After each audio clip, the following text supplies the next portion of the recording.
Madame, Monsieur, bonsoir. Voici les titres de cette édition. Un début de pollution sur les plages de Bretagne. Des galettes de fioul mêlées à des sachets de gâteaux atteignent le rivage. Le porte-conteneur Napoli échoué en Grande-Bretagne est suspecté.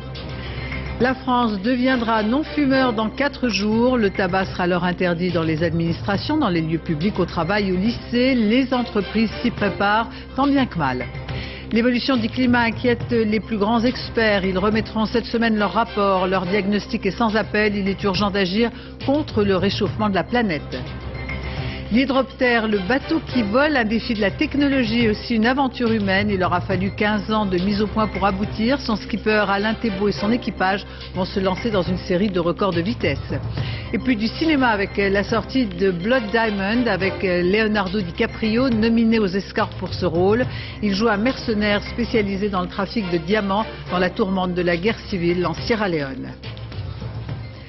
S'agit-il de produits s'échappant du Napoli, ce porte-conteneur britannique échoué au large de l'Angleterre? C'est une hypothèse probable, l'enquête devra le confirmer. En tout cas, depuis hier, les plages bretonnes sont touchées par un début de pollution. Des galettes de fioul et des paquets de gâteaux par centaines se sont échoués sur le rivage. Romuald Benang, Gabriel Camire. Depuis plus de 36 heures, ce sont des galettes visqueuses d'hydrocarbures, mais aussi des milliers de sachets de gâteaux enrobés de mazout qui s'échouent sur le littoral des Côtes-d'Armor et du Finistère. Dans les communes, comme ici à Loquirec, les agents communaux ont été réquisitionnés pour entamer le nettoyage et récupérer les premiers oiseaux, victimes de la pollution. Il y en a pas mal qui sont restés dans les rochers et ça on pourra les ramasser plus tard. Là on ramasse pour l'instant tout ce qui est plus visible entre guillemets. Par mesure de précaution, les 9 plages de la station balnéaire ont été fermées. En tout, ce sont près de 50 km de côte qui ont été touchés entre Morlaix et Perros-Guirec. Cependant, pour la préfecture du Finistère, il ne s'agit pas d'une pollution massive. Les reconnaissances aériennes n'ont pas constaté de présence de nappes au large. Ici, beaucoup pensent au Napoli, ce cargo échoué en Angleterre en ayant perdu plus de 60 tonnes de fioul.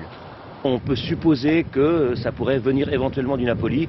C'est pas certain, les analyses sont en cours et on va voir un petit peu les résultats. Je pense demain, on aura plus de renseignements. Des ingénieurs spécialisés dans les pollutions maritimes accidentelles ont été chargés d'organiser des prélèvements. Ils seront comparés aux échantillons du Napoli en début de semaine. Pour l'instant, l'origine de ces hydrocarbures reste inconnue. Ça peut effectivement être un autre navire qui a déballasté et dégazé en sachant qu'il y avait un navire en difficulté qui en a profité. C'est des choses qu'on a déjà vues. Outre le nettoyage des plages, des dizaines d'oiseaux mazoutés ont été récupérés dans la réserve ornithologique voisine. Des animaux particulièrement exposés au vidangeage des navires à cette époque de l'année. Il y en a qui arrivent très très faibles chez nous et d'autres comme celui-ci qui sont retrouvés carrément morts sans doute depuis la veille ou complètement englués dans le pétrole depuis un jour ou deux. Si la pollution semble stabiliser, les préfectures ont recommandé aux communes de surveiller leur littoral. Et précisément, le porte-conteneur Napoli, volontairement échoué la semaine dernière au sud de l'Angleterre, contient toujours dans ses flancs des tonnes d'hydrocarbures. Ces réservoirs n'ont pas encore pu être vidés. Quant aux conteneurs qui ne sont pas passés par-dessus bord, ils devraient être déchargés. Les autres sont toujours à la dérive. Sur une centaine, la moitié seulement ont été localisés. J'en viens à ce tragique accident de la route ce matin près de Mont-de-Marsan. Les victimes avaient toutes moins de 30 ans. Un accident d'une rare violence. 4 jeunes tués et un autre grièvement blessé. Le conducteur a perdu le contrôle de sa voiture en pleine ligne droite. Dorothée Cochard. L'accident a eu lieu à 8h30 ce matin. La route était bonne, en tout cas pas de verglas. La voiture roule à vive allure. Elle sort de la route sans même freiner, bascule dans le fossé et percute ce petit muret. À son bord, 5 jeunes gens, 4 sont tués sur le coup, un est grièvement blessé. Il s'agit de jeunes locaux d'Agetmont et d'Oisite qui font partie d'une équipe de basket qui, je pense, avait un match hier et qui rentraient en fin de nuit, qui ont dû s'amuser toute la nuit. On ne connaît pas encore le taux d'alcoolémie du chauffeur. Des analyses complémentaires doivent être effectuées. Le seul rescapé est ce soir à l'hôpital de Bayonne, entre la vie et la mort. Le compte à rebours a commencé. Jeudi prochain, la France devient non-fumeur dans ses entreprises, administrations et lycées. Ceci concerne 14 millions d'hommes et de femmes qui devront se passer de tabac, à moins de fumer dans les rares espaces aménagés selon des règles précises. Sachez que les cafés, restaurants et hôtels l'ont jusqu'au 1er janvier 2008 pour s'organiser, un délai supplémentaire d'1 an. Nous sommes donc à quelques jours de ce vrai bouleversement, attendu ou redouté. Les entreprises s'y préparent tant bien bien que mal. Certaines incitent leurs salariés à arrêter la cigarette, d'autres mettent en place des cabines fumoirs, dispositif facultatif, pas si simple à réaliser. Du côté des employés, eh bien, les plus accros se demandent comment ils tiendront. Reportage dans une entreprise à Courbevoie, Frédéric Monteil, Frédéric Faure. Le seul autorisé à fumer, c'est le capitaine Haddock. Dans cette entreprise de communication, la direction n'a pas attendu la loi. Ici, la cigarette est interdite depuis 1 an et demi. Adieu la fumée et son parfum déplaisant. Il y avait de la fumée à peu près partout et ça sentait la cigarette à peu près à 15 mètres avant d'arriver sur le site. Et maintenant ? Maintenant, vous voyez, ça sent extrêmement bon. Les plantes vertes ont quasiment triplé de volume depuis que la cigarette a disparu des locaux. À y voir de plus près, cet air pur, c'était le combat des non-fumeurs. On fumait déjà autant qu'eux, on sentait la cigarette tout le temps et c'était vraiment désagréable. Donc on a fait le forcing auprès de la direction pour demander à ce que déjà les fumeurs soient mis à part. Bien fumer une clope ? Mis à part, c'est-à-dire mis dehors. Et quand pour s'en griller une, l'accro du mégot doit arpenter les couloirs, descendre 5 étages, affronter le vent, la pluie, forcément, ça refroidit les briquets. Tombé pratiquement d'un paquet à 6-7 cigarettes jour. Donc c'est un réel plus et cette démarche je l'ai également chez moi, à mon domicile. Donc finalement j'ai diminué ma consommation par 2. L'entreprise rembourse aussi les patchs à la nicotine. 100 € par mois d'économiser pour ceux qui veulent arrêter. Bilan, en 1 an et demi sur 50 salariés, 15 fumeurs en moins. Le Haut Conseil à l'intégration se prépare à remettre dans quelques heures au Premier ministre son projet de charte de la laïcité dans les services publics. Sont concernés en premier lieu les hôpitaux qui depuis quelques années sont confrontés à des comportements violents dictés par l'intégrisme, en particulier dans les services de maternité. Reportage François-Julien Piednoir, Vincent Kellner. L'échographie est plutôt rassurante, le rythme cardiaque fœtal du bébé aussi. Madame Zenzelaoui attend un heureux événement, comme on dit. C'est son 4e enfant et comme à chaque grossesse, elle a demandé à être suivie par une femme. Le docteur ici présent ne fait que superviser son dossier. C'est obligatoire que ce soit une femme qui vous examine ? Dans l'islam, oui, normalement. Mais quand il y a une urgence, même chez nous, il y a des gynéco-hommes. Dans cette maternité, 90% des patientes sont d'origine africaine ou maghrébine. Alors on s'adapte dans la mesure du possible aux convictions religieuses. Mais un jour, une femme fait une hémorragie après un accouchement. Son mari refuse l'intervention d'un homme. L'hôpital ne transige pas. C'était une conviction religieuse forte, mais il avait compris qu'il fallait qu'un homme examine son épouse, et puis ça s'est bien passé alors. Mais ce n'est pas toujours le cas. Novembre 2006, hôpital Robert Debré à Paris. Un médecin se fait gifler par le mari d'une patiente. Motif, l'islam interdit à un autre homme de toucher à sa femme. Elle est sortie à quelle heure ? À 14h16.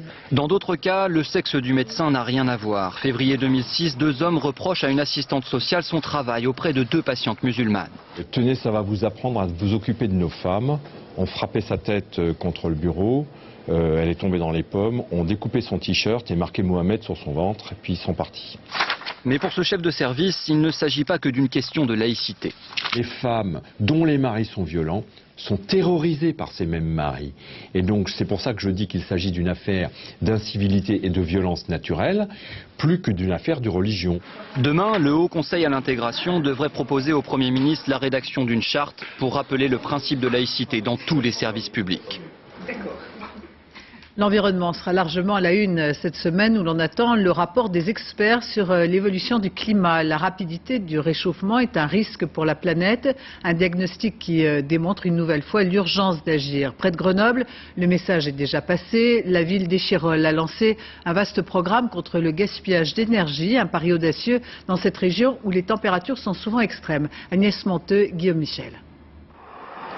Bienvenue dans la mairie du futur. Selon les températures, les stores extérieurs se règlent automatiquement pour laisser entrer plus ou moins la chaleur du soleil.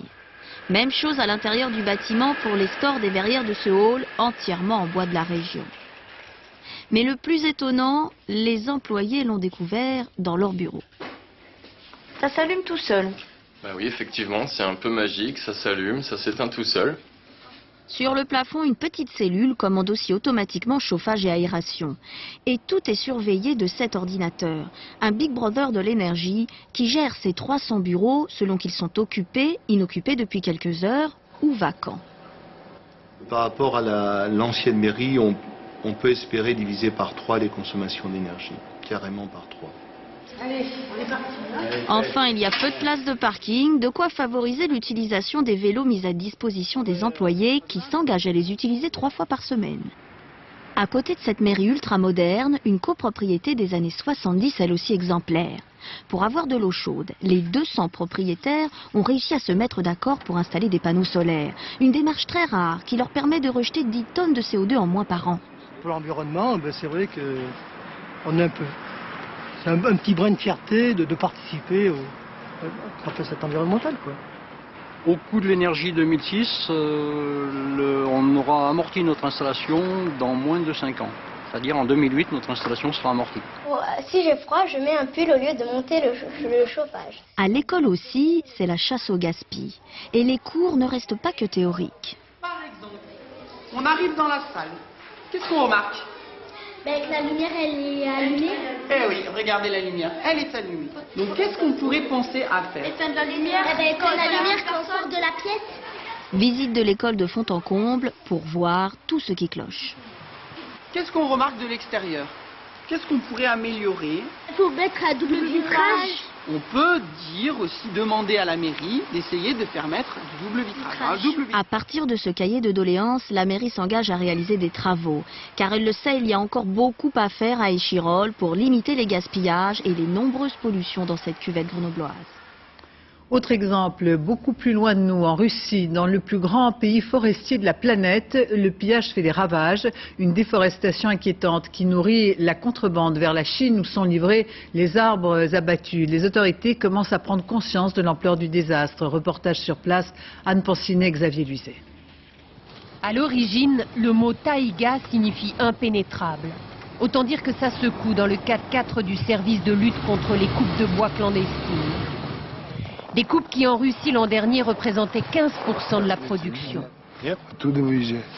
Cette unité composée de vrais policiers est toute récente, créée en 2004 dans la région du lac Baïkal en Sibérie. Maintenant les gens ont peur des poursuites pénales, ils veulent moins. Les amendes sont importantes, ça va jusqu'à quelques millions de roubles. Ici tout est en règle. Le patron ne veut pas d'histoire. À l'occasion même, c'est lui qui dissuade ce qu'on appelle en russe les bûcherons noirs.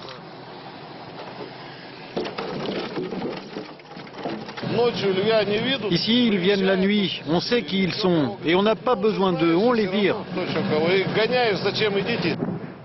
Parfois, les patrouilles tombent sur des chantiers hâtivement désertés. Parfois sur des immigrés venus de la Chine toute proche. Principale destination du bois de contrebande. Ou encore sur des transporteurs dépourvus des papiers requis. On a demandé au patron, ils ont dit pas besoin, par ici il n'y a pas de contrôle.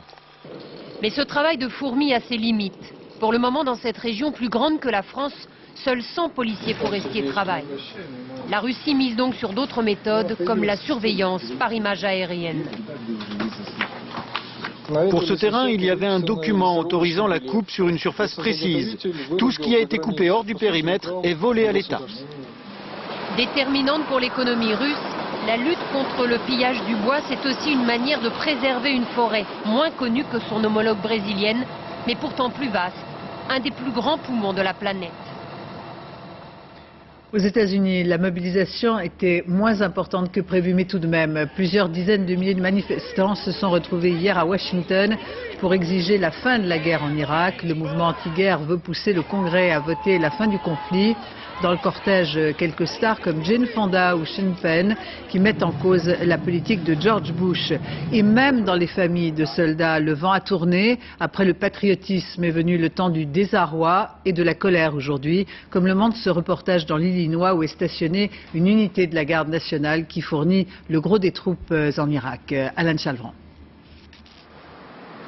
Paris n'est pas toujours Paris et ce Paris-là n'a rien pour faire rêver. Au cœur des grandes plaines de l'Illinois, cette petite ville de 9000 habitants vit de l'agriculture et de l'armée. C'est ici qu'est stationnée une unité de la garde nationale engagée en Irak. Résultat, avec 5 morts et 24 blessés, Paris est proportionnellement l'une des villes des États-Unis qui a payé le plus lourd tribut à la guerre. C'est pas une grande ville. Ici, tout le monde sait quel gamin est engagé là-bas. L'impact des disparus est donc ravageur. Une impression de vide et de douleur. Et pourtant, en décembre 2003, les enfants de Paris sont partis la fleur au fusil. Une aventure de quelques jours, la revanche du 11 septembre. Rentrer? Qui ne le voudrait pas? Seulement sa maison, Shauna, ne l'a jamais revue. Elle m'avait dit, je reviendrai dans quelques mois. Et voilà qu'elle meurt si loin. Ici à Paris, la plupart pensent que le moment est venu d'arrêter cette absurdité et veulent faire revenir nos troupes. Mais on est coincés là-bas. Alors à Paris, le temps de la douleur silencieuse a fait place à celui de la colère. Non loin de là, Linda et Phil Waste, qui vivent sur un bateau sur le Tennessee, ont eu jusqu'à 5 enfants ou petits-enfants engagés en Irak, certains plusieurs fois. 2 d'entre eux sont encore là-bas. On comprend dès lors que pour les Waste, les beaux discours ne passent plus. Bush dit qu'on doit aller jusqu'à la victoire et gagner. Moi, je ne sais pas ce que ça veut dire. Tout ce que je sais, c'est que je ne veux plus que mes fils soient là-bas, ni d'ailleurs les fils de personne. Est-ce que cet homme réalise que c'est lui qui nous a plongés dans ce chaos? 4 ans de Bush. J'en ai vraiment marre de ce type. Et de la parole au geste, Phil vote avec sa télécommande. Au Proche-Orient, la situation à Gaza fait une nouvelle fois craindre le risque d'une guerre civile. Depuis jeudi, les affrontements se poursuivent entre les 2 mouvements rivaux, le Hamas et le Fatah. Au total, 26 Palestiniens ont été tués dans cette guerre fratricide qui s'étend à Naplouse, en Cisjordanie. Charles Anderlin. La scène se déroule devant les caméras en plein jour dans le centre de Naplouse, en Cisjordanie. Des activistes du Fatah pénètrent chez Fayad Al-Akhbar, un conseiller municipal affilié au Hamas. Ils résistent brièvement avant d'être emmenés manu militari. Les équipes de télévision locales peuvent filmer l'otage qui est bien traité, mais le message est clair. C'est la réaction naturelle aux agissements de la milice du Hamas à Gaza, au meurtre de nos frères du Fatah. À Gaza, la nuit dernière, le Hamas a attaqué à l'explosif le poste de garde du domicile de Mohamed Dahlan, l'homme fort du Fatah, et aussi l'échoppe de ce militant. C'est une véritable guerre civile. Ils s'attaquent à tout, aux enfants, aux immeubles. J'ai été visé parce que j'appartiens au Fatah. Durant la journée, un calme relatif a régné à Gaza. Mais les obsèques des victimes d'hier se sont déroulées dans une extrême tension. Ici, ce sont les funérailles d'un enfant de 9 ans, victime innocente de ce conflit fratricide. Ismaël Haniyeh, le Premier ministre Hamas, dont la garde rapprochée a été renforcée, a lancé un appel au calme. Nous demandons à tous de préserver l'union nationale. Le langage du dialogue et de la raison doit prévaloir. L'Arabie Saoudite a invité les représentants du Fatah et du Hamas à venir à la Mecque tenter de négocier un cessez-le-feu. Une proposition de médiation acceptée jusqu'à présent par les responsables du Hamas. Et pour sa part, le président palestinien vient d'accepter également la proposition du roi d'Arabie Saoudite de se rendre à la Mecque. On savait peu de choses d'elle, si ce n'est que cette femme de 67 ans a mis au monde des jumeaux, un record inégalé à cet âge jusqu'à ce jour. Aujourd'hui, cette Espagnole sort de son silence. Sophie Rodier. Elle sort de l'anonymat en accordant une interview filmée exclusive à un journal britannique à scandale. Carmela Boussada, une Espagnole de 67 ans, est désormais la mère la plus âgée du monde. Ses jumeaux, nés par césarienne il y a 1 mois, se portent bien et la mère aussi. Mon corps a bien réagi à la grossesse. C'est très important pour moi d'avoir pu le faire, même si je suis la mère la plus vieille du monde. Elle a bénéficié des ovocytes d'une autre femme et a eu recours à la fécondation in vitro dans une clinique américaine. Carmela Boussada aurait abusé les médecins en mentant sur son âge. Rien ne semble l'inquiéter. Comment voyez-vous l'avenir de vos bébés? Oh, l'avenir. Je veux le meilleur pour eux, bien sûr, comme tout le monde le souhaite pour ses enfants, qu'ils puissent faire ce dont ils ont envie dans la vie. Quand ces 2 bébés auront 15 ans, leur mère aura alors 82 ans. Un mot de politique avec le meeting de Nicolas Dupont-Aignan, ce candidat à la présidentielle qui a claqué la porte de l'UMP au début du mois de janvier. Il appelle tous les Français qui ont voté non à la Constitution européenne à se rassembler derrière lui. Son slogan de campagne, Français, reprenez le pouvoir. Un événement attendu dans la planète Internet. À partir de mardi sort le nouveau système d'exploitation de Microsoft. La plupart des nouveaux micro-ordinateurs vendus dans le monde seront équipés de Vista, c'est son nom, un outil à disposition de millions de consommateurs. Un pari économique pour le géant américain. Marion Pilas, Daniel Lévy. Un nouveau souffle pour l'américain Microsoft. En fait, une tornade qui s'apprête à déferler sur la planète informatique. Son nom, Windows Vista. The best is yet to come. Le nouveau pari de son fondateur, Bill Gates. Design différent, mouvement 3D et sécurité renforcée, Vista remplacera bientôt les versions de Windows plus anciennes. Une nouvelle offensive commerciale du géant américain, mais pas seulement, une nouvelle donne pour toute l'industrie informatique mondiale. Nous innovons de notre côté, mais nous proposons avec cette plateforme en fait un environnement pour que les autres innovent. Les éditeurs qui vont proposer de nouveaux jeux, des applications aussi pour le bureau, et donc c'est autant de possibilités qui sont proposées. Une offre alléchante, 400 € tout de même pour la version la plus courante, mais qui conforte Microsoft dans sa place de leader du marché. Plus de 9 ordinateurs sur 10 vendus dans le monde sont équipés par Windows. Ces logiciels sont généralement préinstallés par les constructeurs. Nous avons fait le test dans ce magasin. Sur la gamme qu'on va avoir, on aura un seul système d'exploitation, ce sera Microsoft et ce sera Windows XP. Et puis prochainement Windows Vista qui sortira fin janvier. Donc on n'a pas le choix du système d'exploitation quand on achète dans une grande enseigne. Et pourtant Microsoft a des concurrents, Apple, Linux, IBM. Ils occupent 5% du marché. Mais les associations de consommateurs regrettent qu'ils ne soient pas plus visibles. Le consommateur qui souhaiterait utiliser des logiciels concurrents n'a pas la possibilité soit de se faire rembourser les logiciels préinstallés, soit d'acheter un ordinateur nu. Cette association vient d'assigner en justice des magasins et des fabricants partenaires exclusifs de Windows. Il y a 3 ans, Microsoft a été condamné à une amende par Bruxelles, 497 millions d'euros pour des pratiques anticoncurrentielles. Un matériel ultra performant pour examiner des momies vieilles de 3000 ans. Un étudiant a eu l'idée d'utiliser le scanner de l'hôpital de Besançon pour cette enquête à la fois médicale et historique. Et on n'est pas au bout de ses surprises. Patrice Pellet, Mathias Barrois. Des momies de 3000 ans dans une ambulance, c'était jeudi dernier, quand on les transporte du musée de Besançon vers l'hôpital de la ville, service radiologie. C'est l'idée d'un interne qui prépare une thèse. Passionné d'Égypte ancienne, il a décidé d'examiner les momies avec ce qu'il y a de mieux, un scanner. Sous les bandelettes, voici donc l'un des défunts, Ankh Pakered. Profession dessinateur dans le grand temple d'Amon à Thèbes, son âge 35 ans, premier bilan de santé assez positif. Ce qu'on peut dire, c'est qu'il n'y avait pas de tumeur osseuse ou de métastase osseuse ou d'un cancer quelconque. Céramon a quand même atteint un âge certain, qui permet de dire que quand même il avait un niveau social qui lui permettait d'être bien soigné. Bien soigné, sauf les dents, avec de belles caries et une arthrose des genoux que l'on voit aussi très bien. Mais le scanner a révélé un autre secret. De magnifiques amulettes avaient été placées sur le corps des momies.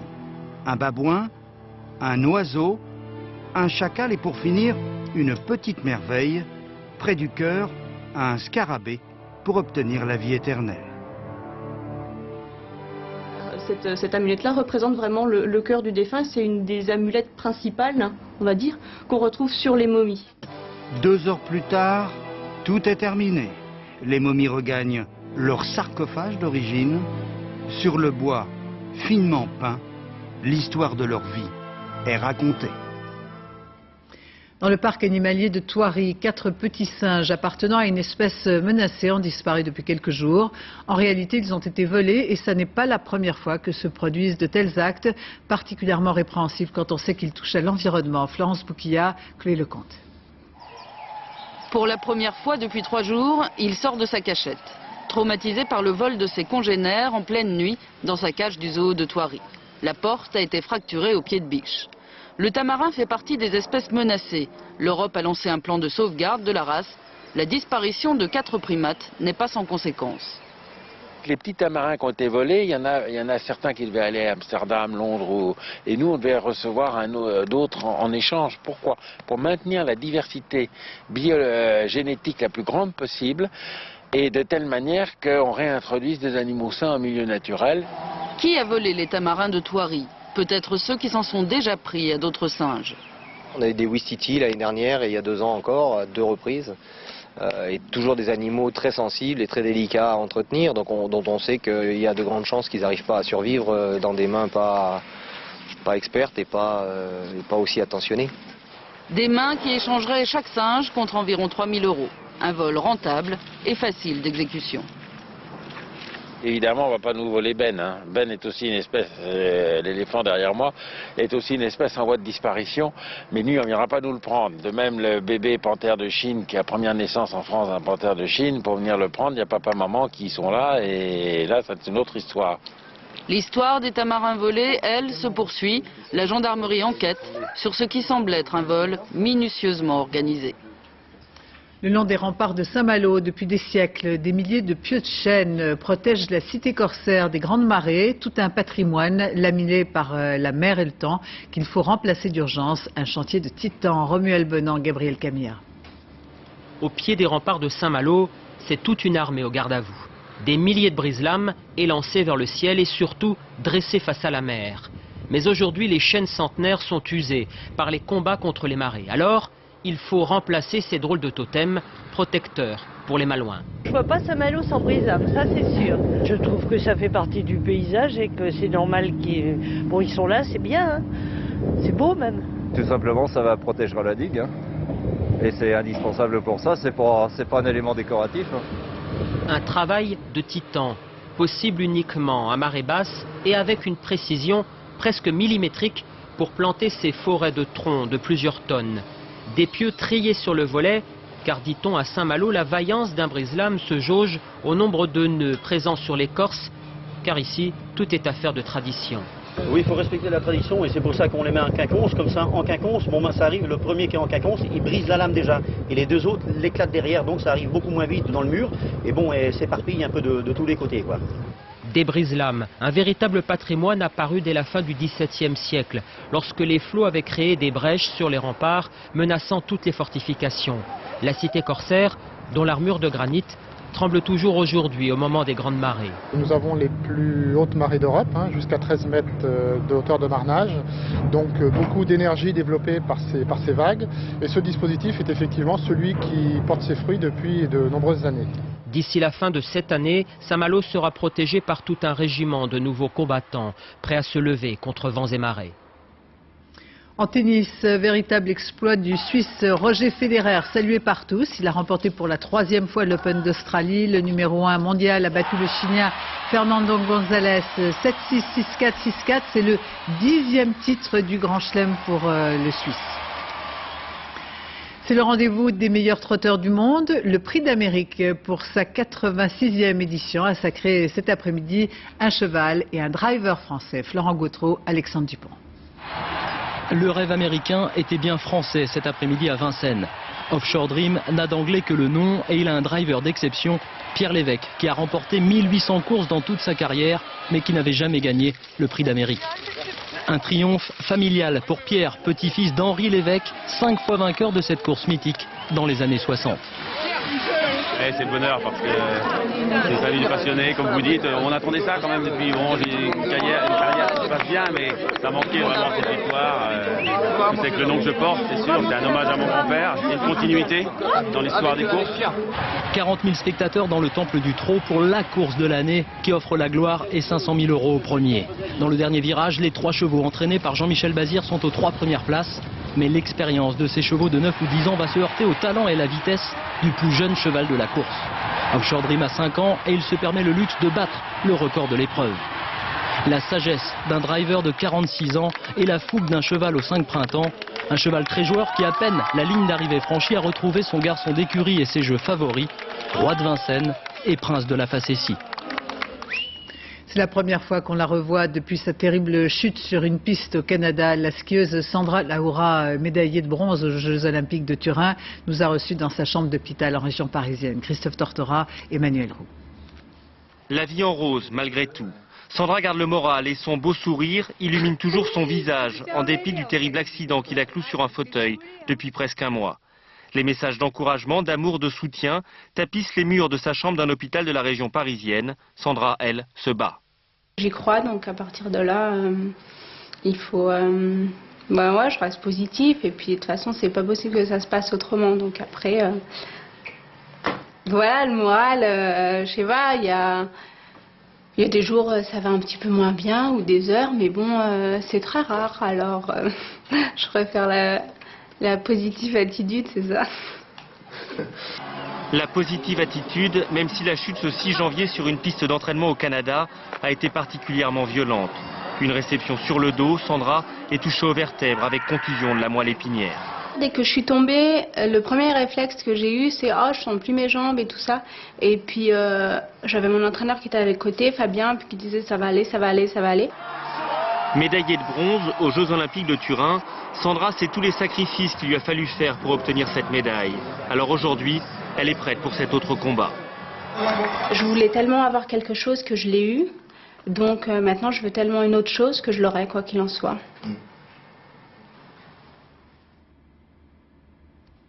L'hydroptère, le bateau qui vole, ou l'histoire d'un rêve, d'un fantasme devenu réalité. Il aura fallu 15 ans de mise au point pour aboutir. Christophe Duchiron, Christophe Vignal.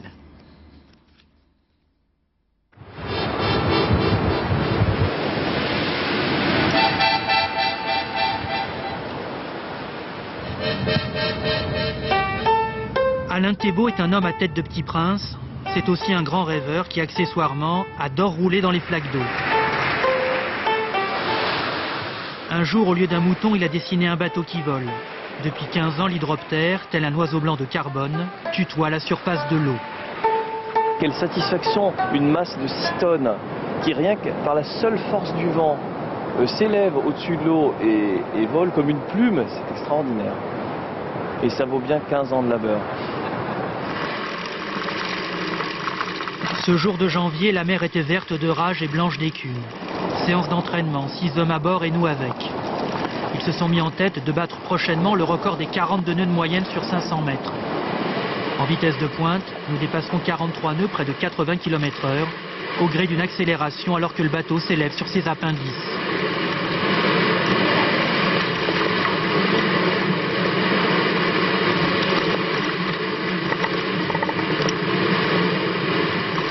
Moi, ce qui me motive dans l'histoire, c'est que j'aimerais bien voir jusqu'où on peut aller avec cet engin-là. Qu'est-ce qui fait qu'on a envie de suivre quelqu'un comme Alain? Le rêve de faire quelque chose d'unique, d'historique. Forcément, on a Alain Thébault qui un homme têtu, persévérant et qui ira jusqu'au bout de son rêve. L'aventure de l'hydroptère a été tumultueuse. Entre l'air et l'eau, entre les doutes et les certitudes, les techniques de pointe de l'aéronautique et le génie maritime. Jamais de renoncement malgré 4 problèmes majeurs et autant de renaissance.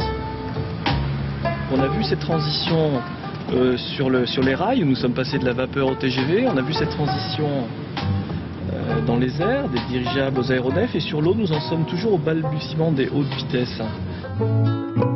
Le premier marin en France à s'intéresser aux bateaux qui volent, c'est Éric Tabarly, qui fit des essais sur un prototype il y a 30 ans. Il est en quelque sorte le parrain de l'hydroptère et l'ombre tutélaire d'Alain Thébault. Aujourd'hui, l'hydroptère 4e version, 24 mètres de large, 18 mètres de long, a gagné en fiabilité.